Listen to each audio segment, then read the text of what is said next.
So Sarah, it's your turn. Take it away. All right. So I once the sort of the administration sent the email saying that we could all transfer for the first 2 weeks to only online. I decided I did not really want to do that, that I still wanted to do in person, but you know, I I took a risk assessment for myself and my family, and I felt pretty comfortable with it. But I don't know what's going on with my students, whether or not they've got at-risk people at home, or anything like that. So I was trying to figure out kind of a good solution.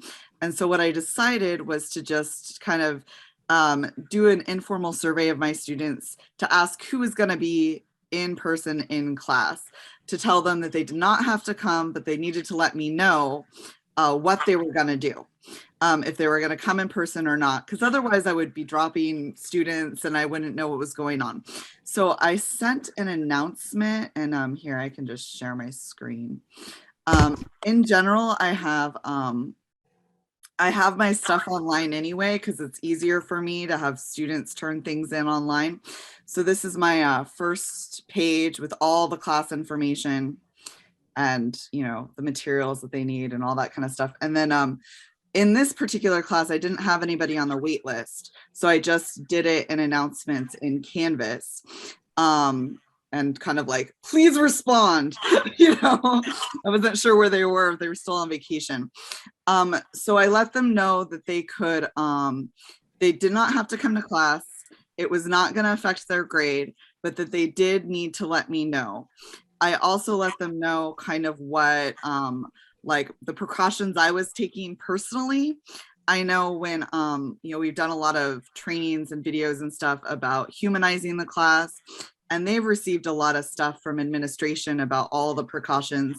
But as we were listening in opening day, some students aren't wearing masks in the class. Like, there's still a lot of stuff going on. So I just kind of specified the precautions I was taking about vaccines, that my family was taking around me, and that masks were going to be required in my class. And I sent it the other day, and I've had about 2/3 of the class respond so far. And some of them have said that they really appreciate knowing what precautions I was taking personally, because it made them more comfortable about coming to class, and that I was kind of on their side. A couple of students have said that they have high risk people at home and they just can't come to class. So my general plan at, who knows what's going to work. The order of the day is like flexibility.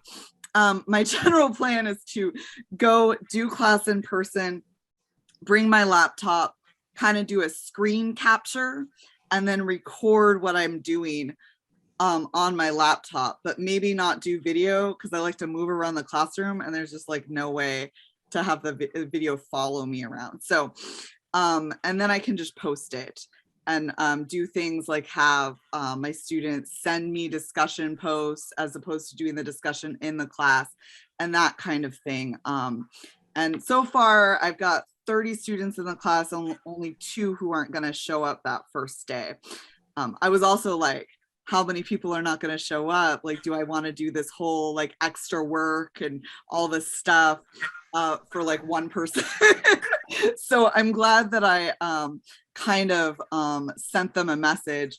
And if I don't hear from everyone, I'm going to call people and send separate email messages for those who I don't hear. I know there was a lot of chatter and stuff about fake students and student bots. So I think calling them will probably cut down on that if that's a problem. Anyway, so that's just kind of what my sort of general plan is. Does anybody have any questions?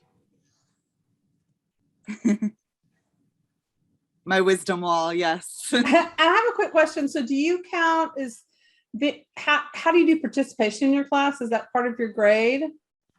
Yeah, in general, participation is like discussion is my participation. And everybody has to participate like every time or else they lose those 3 points. So if in an online class, I would do that for, I would do a discussion post. And since I have pre-written discussion questions, I usually, like, I've had a lot of like COVID absences and things that have been happening. And I didn't want to punish everybody last year for not being able to make it to class because they were sick, because I don't want them to come if they're sick. So I would just take those questions, copy and paste it into a message to them and say, choose one, write me a response. And then I would use that as their participation.